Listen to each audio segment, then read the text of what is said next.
about coming back to Pandora.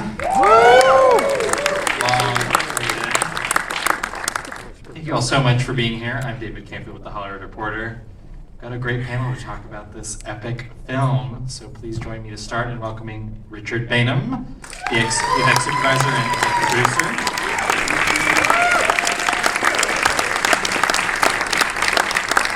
Saindon, Senior Visual Effects Supervisor from Weta.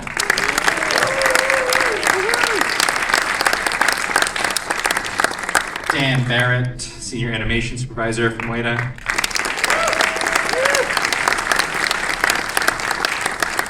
Simon Franglen, the composer.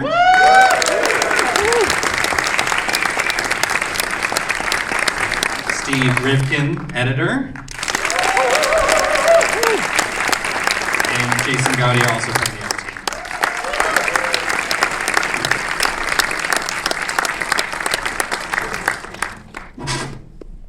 Thank you! Love to hear it. Thank you all so much for being here. Let's start with kind of the macro of this film. I feel like there's so much we could talk about. The actors in this film have spoken a lot about shooting The Way of Water in this film concurrently over 18 months. So, Richie, maybe to start, you could talk a little bit about the broad crafts process and what it looked like going from Way of Water to this film, how that transitioned, maybe. For the actors or in general? Yeah, in general.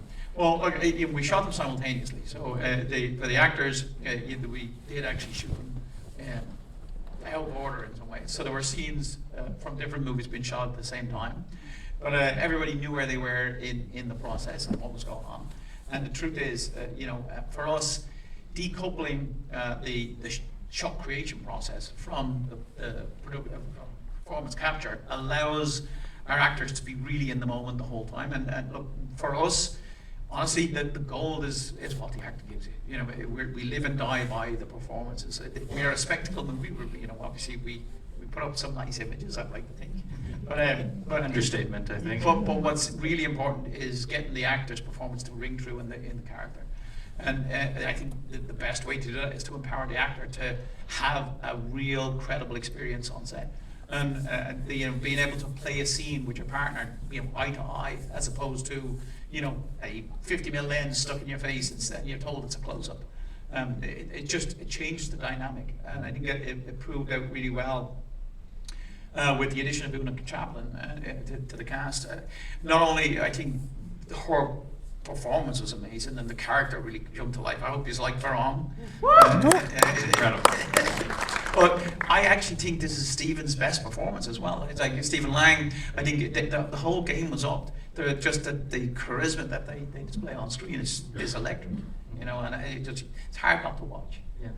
You even have just those very intimate scenes between Zoe and Sam that just the emotions pouring off the screen. Yeah, I mean, look, it was a really challenging. Jim explored some interesting themes, like real grief. I mean, he tackles grief and teenage angst.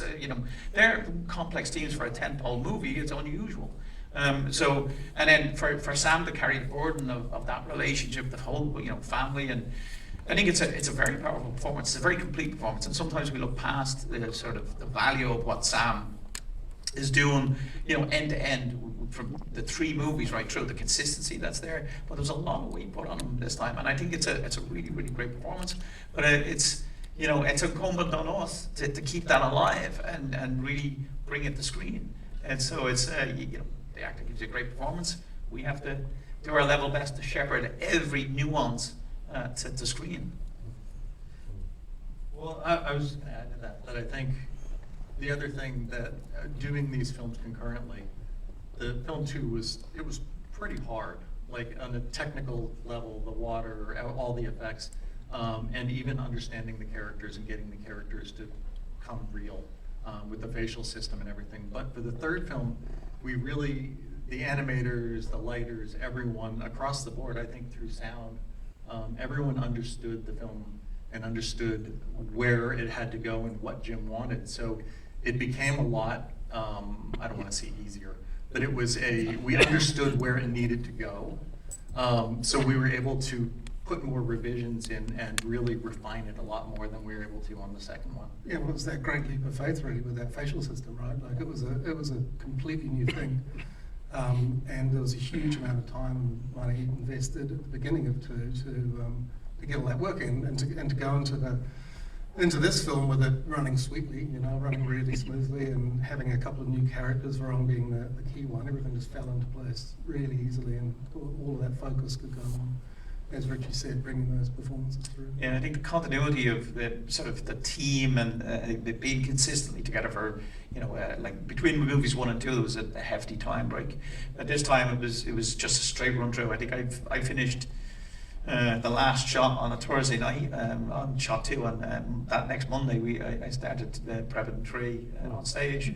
So it was the flow. We already had the rhythm. Yeah. So this one, comparatively, Well, one of the most remarkable things about this film, I think, for the team in general, is that, because we just done one, so we actually knew how to schedule the film, which is something that you often have no idea how to do. So it was a quite an enjoyable and quite a smooth experience all in all. It's a great point, actually. I never thought about it. Rarely do you get to make the same, when you've finally cracked the code on a movie, you get to do it again. Usually you're like, all right, completely new movie, start again. So that was highly advantageous, actually. You mentioned knowing what Jim wanted. And I would imagine it's kind of a big topic to begin with, but in terms of really the practicalities of how this film would push Avatar forward from The Way of Water, like what were some of those big picture conversations? What were some of the things he talked about that you all went about executing? To be honest, the big push was really on the emotional side. It wasn't a technical advance. It really is about, there was some really great stuff. I think Weta did a smashing job with particularly the makeup on the Ash people and allowing the character to read through. That was, one, it would be challenging, and 2, I think it actually was I think it was an addition. It really, really helped. But it's really invested in the emotion of the characters. That's really what it was, because it's a big movie. It's a 2 hours, 77 minutes of a thrill ride. Boom. It's I like that. I love that description. Somebody got it. Oh, I stole it. No, I did not. It was. Anyway, but it's got a lot of energy. Obviously, it's a lengthy engagement, but there's moments of real quiet and real, intimacy. And I think that's what carries the movie. It's the investment in that, and I think Simon and obviously Steve and Jason, but Simon did an amazing job with the music and letting that moment.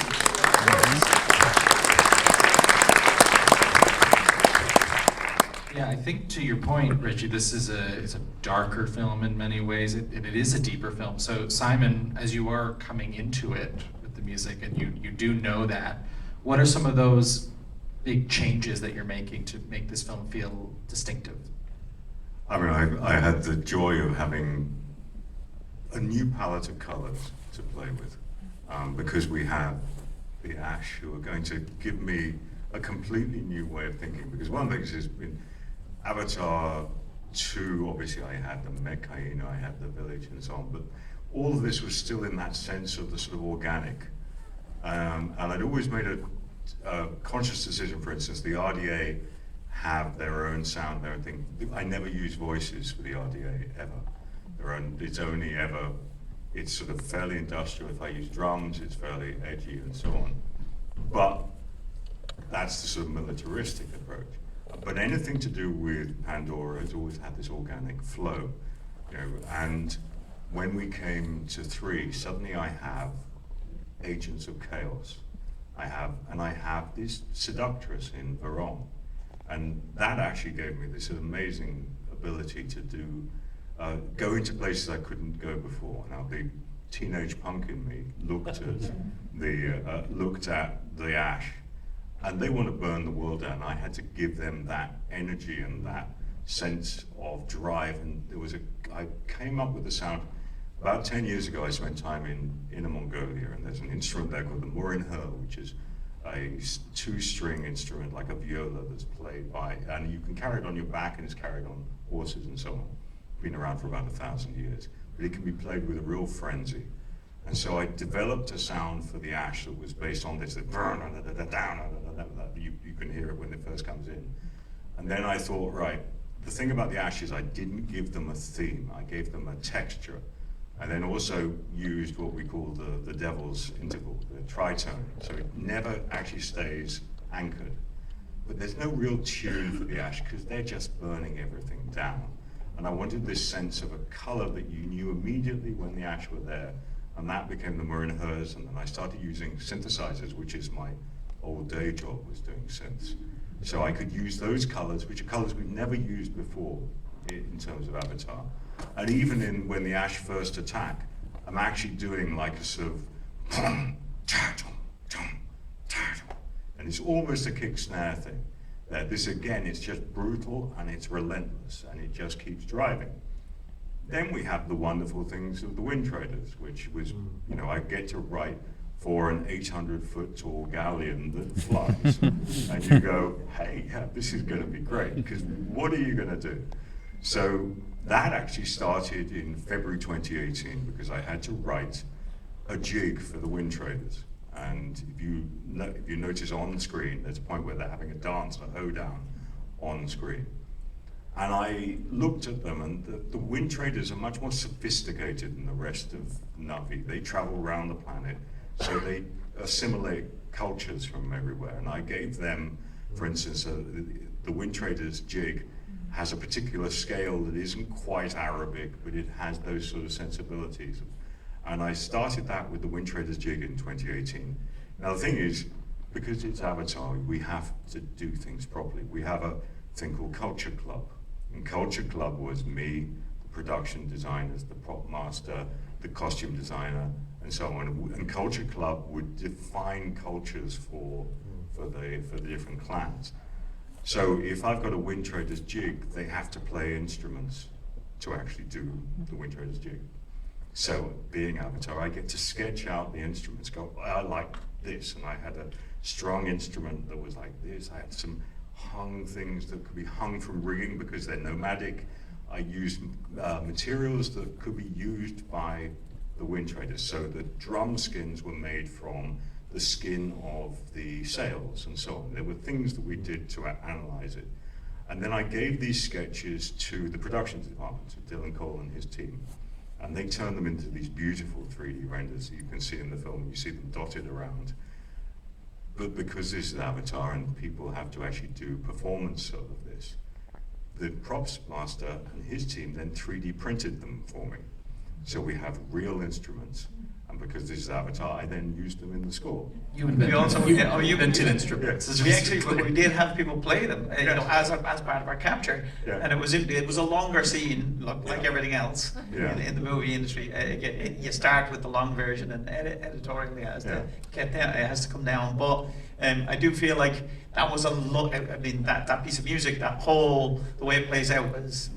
It may have to be released behind the scenes. Yeah, no, I do. I've kept the Wind Traders jig. It's not on the album, but it is really fun. But the main thing about this was that there is this sense of loss that goes through the whole film. And so there was a theme that actually was originally sung by Zoe Saldana, which I call The Future and the Past, which is part of the lyric. She sings it in Na'vi, of course. And I put it at the end of the album, but it became the main theme for the film in terms of this sense of, I wanted this idea that you are looking in the past and you are sort of looking in the future. And so that theme became the main orchestral theme that you hear throughout the film. And that's carried through there. I wanted there to be fresh colors. And Jim wanted me to take the score into new places. It's more emotional, but the action music is a lot more visceral. I think we've just turned everything up. And I have to say one last thing here before, just in case I never get a chance. The real heroes of this score are the 250 musicians and singers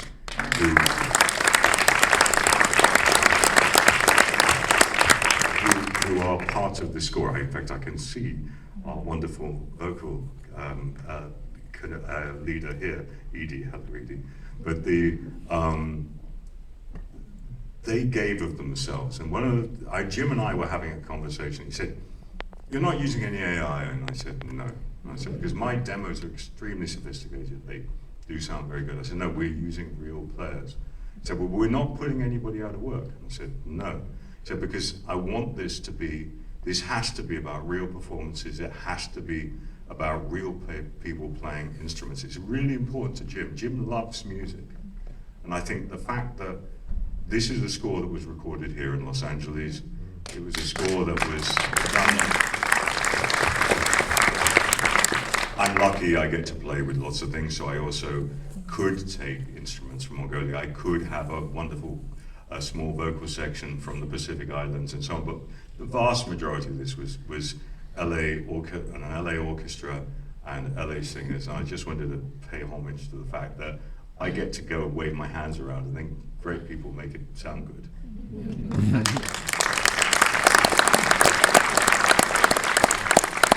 An incredible scope of work for a film, what you're describing, and I would imagine this also extends to the editing. Where do you start? At the beginning. At the beginning. Way beginning, Yeah. like pre-production beginning. So one of the things that people a lot of times don't understand is that we basically edit the film twice. First, in capture. So when the actors spent 18 months capturing Avatar 2 and 3, we were on set, we were at our Avids, we were looking at the performance, studying the close-ups. Sam Worthington said, he gave a tip to some of the other actors coming on, that every shot is a close-up. Well, every shot can be a close-up, but we study the close-ups because we do a careful review with Jim on the dailies of every scene and every actor's performance, and sometimes combine actors from different takes to get their best moments together. Sometimes stitching from one take to another, building files that will ultimately be turned over to our lab and processed to be able to shoot in digital form way after the actors are gone. So the first cut of the film is actually all performance reference cameras that we use as a reference of what's being captured in the volume.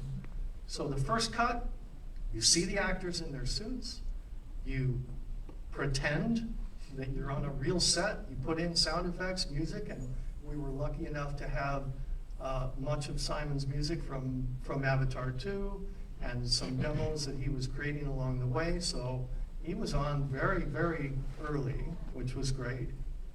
So once we review the dailies and build every scene according to the selects that Jim and the editors go through, make careful notes, we build these, and then it goes to our internal lab, and we do a preliminary pass of virtual cameras that represent the type of shots that would normally be in a conventional film. Ultimately, it would go to Jim to do final cameras, and then we'd get material much like a conventional film where you would have the shots that make up the film. When Sam said any shot could be a close-up, any shot could be a close-up, a medium shot, a wide shot, a dolly shot, a crane shot. So one perfect performance file could be used to create all of the shots that go in the scene. And so the first stage would be the rough camera pass, which Jason and Richie would work through a lot of those together, and I'll let you talk a little bit about that.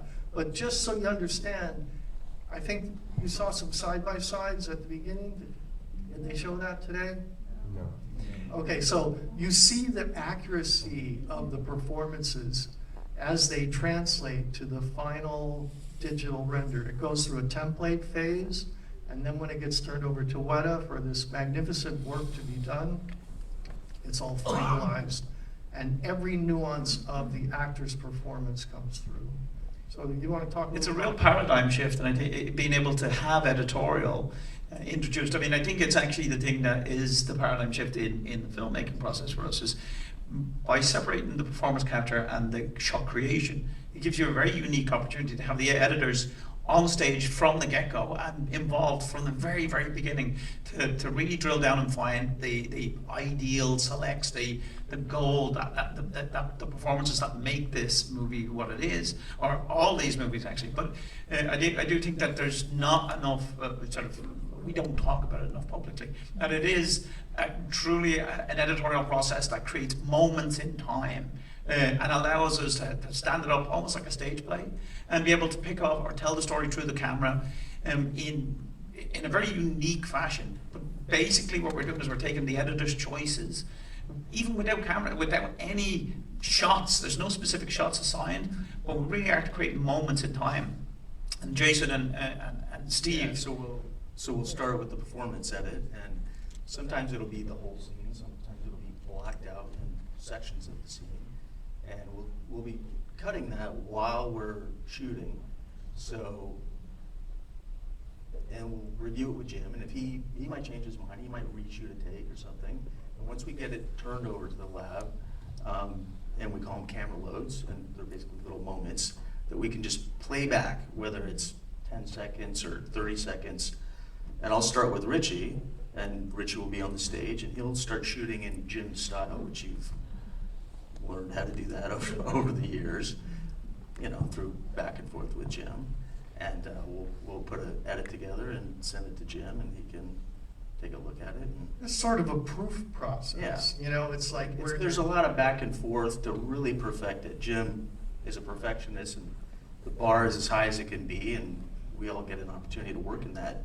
It also allows us to vet or bake off performances, because we sometimes do. Sometimes we'll swap it right on the stage. We'll often have Something doesn't multiple work, repeating ideas, you know. and be able to flush out whole sections of a scene and present different options. And Steve, as an editor, we're looking at it as reference cameras, Yeah. and maybe it doesn't work in 3D space exactly. When you guys build it, it's you know, 3-dimensional, and it might not work, so we might have to swap a take out or do whatever we need to do. it's an interesting one as well, because when we create these moments in time, and Steve, you touched on it, when we jump from one cut to another, normally, you know, as a standard editorial process, take 5 and take 6, if they don't match, the editors are forced into a cutaway or some way around it. But we really have a unique opportunity to put those moments together, whether it's a combination of different performances or 2 takes that bleed into each other. But we can still protect the performance, because once we get the edit down, and if there is a disparity between the two, the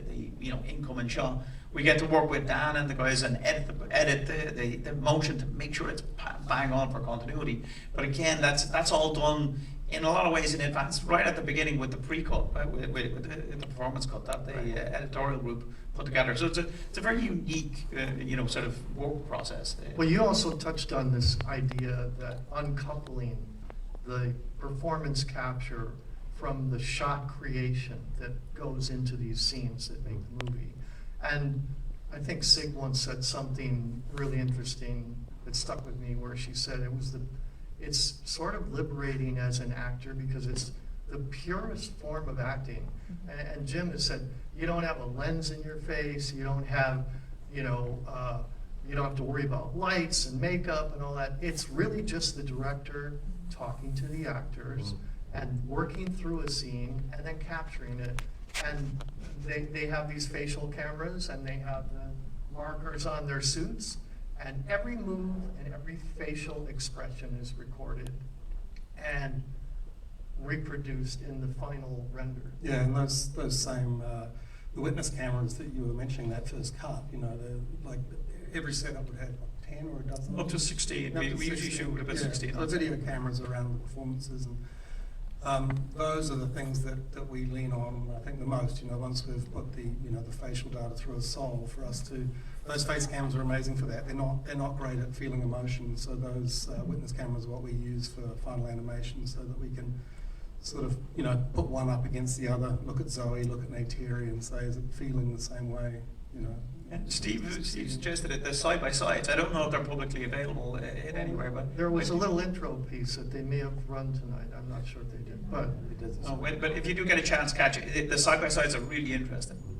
I just also like to point out a couple of things, which is that, for instance, the the natural ability of the performances to come through. When we were mixing the film, I was lucky to be down in New Zealand, and so much of what you hear in dialogue is production, is actually the dialogue. There's not, the ADR is used optionally, but most of what you're hearing dialogue-wise is production, including, for instance, Zoe singing. That's Zoe singing live on set. When I recorded, you know, that there was a boom mic, that's done, and that was recorded there live. We're not going into another studio, pre-recording her and doing like some sort of lip sync. This is all live. It's meant to be those visceral performances that come out. And watching the editorial thing from a sort of like an amateur approach, to see the sheer quantity of material the editorial has to deal with in terms of these hundreds and hundreds of cameras. Imagine there are 18 people on a stage. We're all interacting. They've all got the different cameras. It's quite an astonishing thing to see the amount of information that they have to create something that flows organically and tells you the story. I take my hat off to what they're doing, because it is astounding. It really is. I've often said, if there was a more complicated way to make a movie, we'd find it. Because basically, there is no more complex workflow than an Avatar film. That's very true. And we work very hard to make it complicated. We are talking about like 7 years of working on it. Yeah, it's a lot. Hey, I was just going to say the before and after stuff that he was talking about, that Stephen was talking about. Jim actually just made a little doco thing on Disney Plus that actually explains it really well. If anyone gets a chance to see it. I think it has. That's all right. I mean, very much worth watching. Yeah, I mean, I've interviewed a few of the actors over the years, and they'll talk about how free they feel being able to perform these scenes, which kind of runs contrary to what you might think. And what you're all describing is that freedom and that preservation of the performances runs right through to the end of post-production. It's interesting. It takes most new actors start with us a day, maybe two, to get used to the camera and the fact that it's just not the normal shooting process. And after it kicks in, after the freedom is realized, and most of them don't want to go back. You know, they really truly evangelize what the process is, which is amazing. Yeah. Because this is Avatar and we have such extraordinary world building here, I do want to ask a couple questions about that before we wrap. Eric, I'll ask you about fire, because it's here in the title. It's a big new element in this film. Obviously with Way of Water, there was such groundbreaking work in the way that you guys approached and rendered that. How did you approach fire? What were some of the big conversations there? Fire, we did fire with our Loki solver. We have a in-house effects system called Loki. And it allows us to write different solvers and put it into that system. And we actually wrote a new fire solver for this movie that allowed us to not only do proper fire for fuel, for all the things that you actually need to make the fire look correct, and to get the scale of the fire correct, but also to direct the fire. One of the things we really needed to do on this film was direct fire to become a character in itself. The way it goes into the flux, the way Varong uses it on the flamethrowers. It's very, very much needed to be a certain place at a certain time and do the right thing and feel the right scale. So we spent a lot of time actually just making it a character and making it a part of this. In film 2, you see a lot of fire still, but it's more of fire pits and small little things. In this film, there's a lot bigger, as everyone just saw, a lot bigger elements to the fire and a lot more scale to it all the way through. And it's real easy with fire to make it not look to scale. So a lot of time was spent on that just to get the detail and all the elements to make it feel right for us.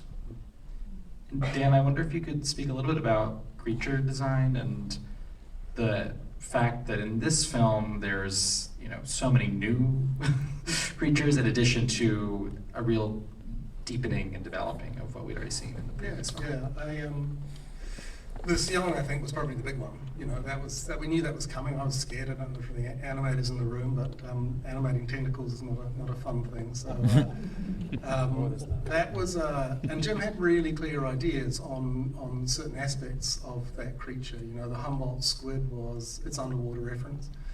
He had a particular piece of reference taken in a rock pool of of a sneak attack, an octopus on a crab, which was sort of fantastic. So that's what he wanted to see for them emerging from the water. But the trickiest thing I think was that they had to locomote, they had to walk around. And I remember we went through a few things there, right? We remember seeing clips of sort of 8 different walk cycles lined up and put them in front of Jim. And you go, nah. So yeah, there was a fair bit of work there. It was Steve Clay Yeah, again, and yeah. again he really thought he'd broken the back of the character, and then the answer was start again. No. Yeah. And then It's also, heartbreaking. really tough rig to build. A tough thing for an animator to deal with. A sort of an 8-tentacled creature that's sort of constantly interacting, that's able to stretch and compress those tentacles and lock them down wherever it needs to. So, yeah, that were the thing that made me most nervous coming in, and I think they came out looking great. The team was great. Cephalopods are always hard, but Yeah. I think also Ashley. Ashley, Our,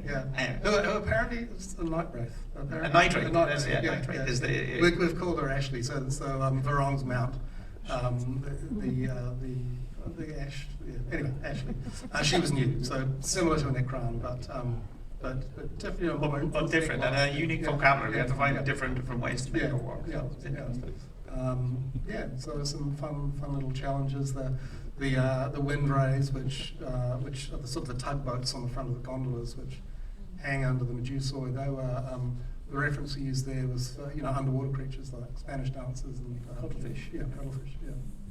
Just some small little challenges. Yeah, good fun. Yeah, we are at time, guys. I feel like we only scratched the surface, but thank you so much. Thank you all for coming out.